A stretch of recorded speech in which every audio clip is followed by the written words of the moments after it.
Ladies and gentlemen, Gungans and droids across the galaxy, we got a wild video for you today. We're going to show the power of when you put together some Beskar and Gucci and maybe even sprinkle in a little bit of some Jedi Knight robes. You're going to create some Super Saiyans in Star Wars Galaxies where basically you can solo Supreme Leader Kylo Ren, even a Relic 8 Supreme Leader Kylo Ren. I got two fun compositions to show you guys. Say one of them is going to be kind of a reminder of what we've shown in the past, and one thing is going to be brand new, that being Jedi Knight Luke Skywalker being able to solo a Supreme Leader Kylo Ren all by himself with the help of the armor, lacing up his Jedi Knight robes inside with some Beskar. Let me show what we're talking about today. We're going to kind of do, firstly, I want to show you the Sith Eternal doing a 3-man and then basically turning into a 1v5 solo up against Supreme Leader Kylo Ren, and then Jedi Knight Revan, JKL, and armor. When you give the armor over to Jedi Knight Luke, he's going to 1v5 solo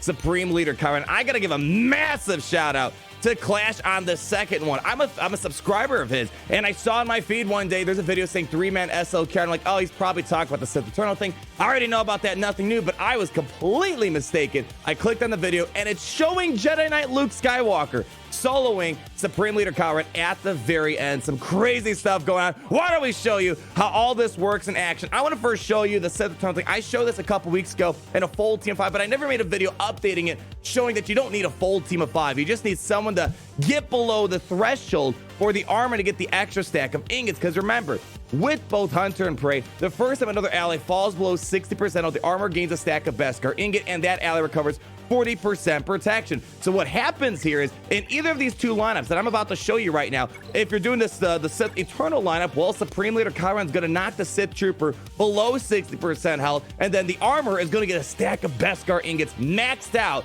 and then you can lace up the Gucci robes with Beskar, and then Sith Eternal is going to solo 1v5 Supreme Leader Kylo Ren. And the same thing kind of happens here. Supreme Leader Kylo Ren, his AI is so dumb on defense. It's so predictable. It's always going to happen. He's going to go after Jedi Knight Revan, triggering Beskar, the armor, to get 3 stacks of ingots. You lace up the Jedi Knight robe with Beskar armor, and boom, he's going to solo Supreme Leader Kylo Ren. But I want to show you this one first because this is huge. I've been saying over and over and over again, Sith Eternal, now with the armor, is the best all-around offensive galactic legend in the game. So watch. They're going to go after the Sith Trooper, and because of how the AI works for Supreme Leader Kylo Ren, he's going to do his AoE in a moment when Hux passes over the turn, and they're going to go after the Sith Trooper. And in a moment, as we're going to see, we're going to get, boom, 3 stacks of Beskar ingots, and all we have to do now is click on this puppy. Let's go ahead, give it a little kiss, give it to our beautiful Gucci sweater Palpatine, and boom!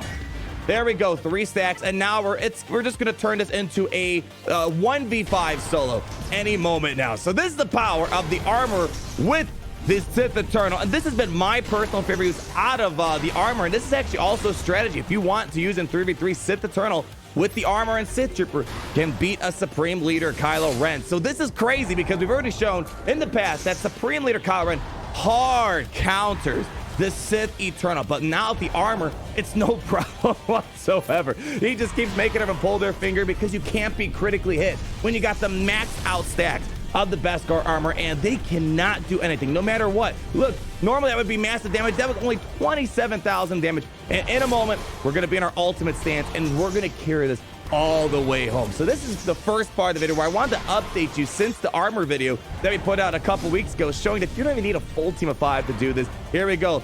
Put it on 1x. It is a rule around here. If you're doing the Sith Eternal Ultimate in 4x, you are doing it wrong. You got to sit there and appreciate the polygons coming up on your screen. There we go. And just like that, we're about to solo this team to Oblivion. Palpatine, can we show these fools how we get the job done? And then, boom! And then basically we're just gonna solo a Supreme Leader Kylo Ren. This is gonna be game, set, match this point. I'm kind of scared. I don't want to win because I want to make sure I can back up, but we're gonna try to get as close as possible, showing you that he can't do nothing about it. And I think that should get the point across. Boom. In the red, we won the battle. Now, though, I want to take it over to the new thing that I learned from Clash right here with Jedi Knight Luke Skywalker. being able to solo Sith Eternal. And I think this is actually a lot cooler because there's no Galactic Legend involved here. This is basically more or less the team we already used to counter Supreme Leader Kylo Ren, Jedi Revan, Jedi Luke, and then you have Bastila Shan, Old Ben, Hermit Yoda. Well, now you're saving yourself Bastila Shan, you're saving yourself Old Ben, you're saving yourself Hermit Yoda, and now you can 3-man this. And let me show you how this is done. Now, it's really important. You got to make sure Jedi Luke is kind of a bit faster than usual because you want to make sure that Supreme Leader's Kylo Ren doesn't siphon away his stacks much. So we're still going for maximum amount of offense as possible. We're trying to give him some better secondaries involved with his speed. And here are the stats I'm running. We got 237 speed, and you definitely want to make sure that crit damage is as high as possible, as well as trying to get that physical offense over 11,000. So although we're bringing in the armor, we got to make sure we have a little bit more speed because usually people run a slow Jedi Luke under 200 speed. You definitely want to get over that 200 threshold. The higher the better, so you don't have to worry about Supreme Leader Kylo Ren running circles around you and siphoning too much mastery from his relic mastery stats, because then he's going to start losing accuracy, and we don't want that to happen. All right, so let's show you how this works. Pay close attention to the armor's ingots. Right now we have 2. Supreme Leader Kylo Ren's going to go after Jedi Revan. Savior triggered. And look, we got 3 stacks of Beskar ingots. And this is always going to happen like this. There's no RNG involved. The Supreme Leader Kylo Ren is programmed to always open up with that ability to go after Jedi Revan. And the good thing is with this lineup, you don't even need a high star armor because she is not going to get hit before we pull off this big combo. Here's what you can do next. After Supreme Leader Kylo Ren, trigger Savior, we get the bonus turn of Jedi Revan. We're going to swap it on over to Jedi Knight Luke Skywalker, open up with an AoE, and in a moment, the armor is ready to go, and we're going to max out Luke Skywalker, the finest Beskar that we can possibly come across. And that's pretty much it at this point. And then Jedi Knight Luke Skywalker is going to solo this at this point. So we're just going to go ahead and mark Cox. And what we need to do in a moment here is we are going to need to get hold on. Come on, Luke, get a turn. Let's get a turn, Luke. All right, here we go. You're going to want to get this up. You want to get that Jedi's Will going so we get extra counter chance, extra offense, and extra speed. So let's just go ahead, give it to armor. Doesn't really matter. And then here we go. Let's see what happens. Here comes the first counter. Boom! Larry's gonna AoE. We're gonna counter. Boom! 86,000 damage. Doesn't really matter. I don't know. Get some armor shred there, but at least we'll get an assist with Jedi Knight Luke Skywalker. Actually, she's surviving a lot longer than she probably should have. If you have a 3-star armor, she's gonna be long gone at this point. But hey, we got an extra couple of assists on him. Here we go. Another. And here we are. We're right back to just Supreme Leader Kylo Ren versus Jedi Knight Luke. And with the fact we have maxed out Beskar, if you don't know what's going on still, you would get the 100% counter chance, which pairs very well with Jedi Knight Luke's basic. We're recovering 30% protection at the end of our turn. We're getting 50% defense and 15% max health. And on the basic, every single time we're countering, we're able to reduce the target's critical damage by 10%. And then we're getting 10% max protection every time we're using our basic. So he's almost invincible at this point right here. So let's just go ahead and use this, right? It doesn't really matter. 52,000, and he's gonna try his best. And this is why you want to fast up Jedi Knight Luke, because we want to try to minimize how many AoEs Supreme Leader Kylo Ren gets out there. Can we just get him out of here? Let's see, almost there. We're gonna get a counter in a moment. Look, we have like basically no damage in us. No damage whatsoever. Let's go ahead, get some blind at him. Get the Jedi's Will. Good, we dodged that. Beautiful, beautiful, beautiful. We're gonna counterattack right now. And will he even get his ultimate up? I don't know. You know what? Let's go for it. 3, 2, 1. Let's just use our basic right here. And boom. Oh, man.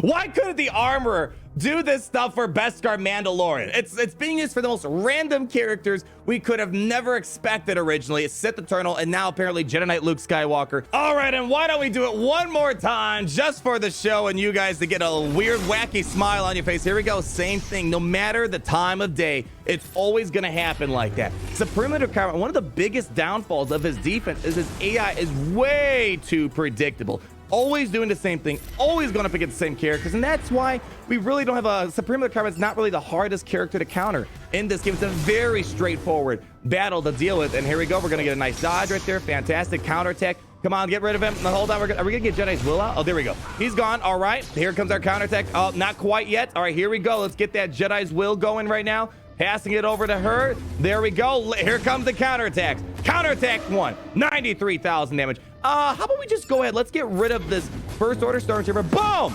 Larry's gonna AoE. Here we go. Here comes another counter.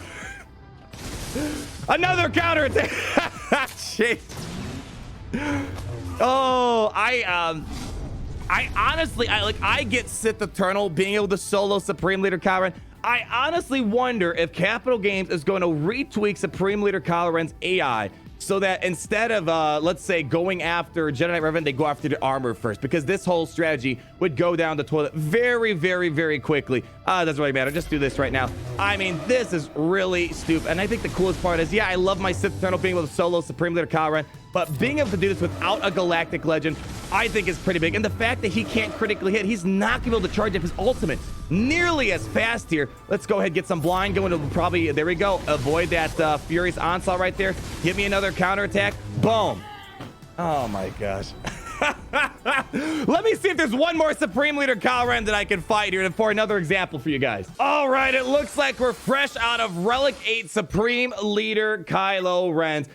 Man, this is crazy stuff today. Firstly, Sith Eternal being the best offensive galactic legend. Now, with the help of the armor, we've shown that before, but we restated it today, and we showed how crazy far you can take it. Now, I'm actually almost scared to put a Supreme Leader Kylo Ren on defense now for the upcoming 3v3 Grand Arena or even 5v5 Grand Arena, seeing how easy it is to pull this off here. And this should work in 3v3 as well, I think, even for the Jedi Knight Luke composition right here, with the both Hunter and Prey being able to manipulate, take advantage of Supreme Leader Kylo Ren's opening moves, and then get the maximum amount of Beskar ingots to give the best Beskar armor possible to Jedi Knight Luke or Sith Eternal Emperor. This is going to be a powerful combo. All I can hope is that eventually the Beskar armor Mandalorian can do something crazy like this. Jedi Knight Luke Skywalker is a journey character. Mandalorian's a journey character. I really hope we're going to get something more of this, and I was expecting the armor to give that type of love to Beskar armor Manda, but she's doing it for everyone apparently except Beskar armor Mandalorian. That's gonna wrap up our video for today. Thank you guys so much for watching. Like if you enjoyed the video, comment down below on all your thoughts. Be sure to check out Clash's video if you want to see him do that Jedi Knight Luke strategy, and be sure to subscribe to both my channel and theirs, because as you always love to say around here, dang, it's great to be in the Empire today.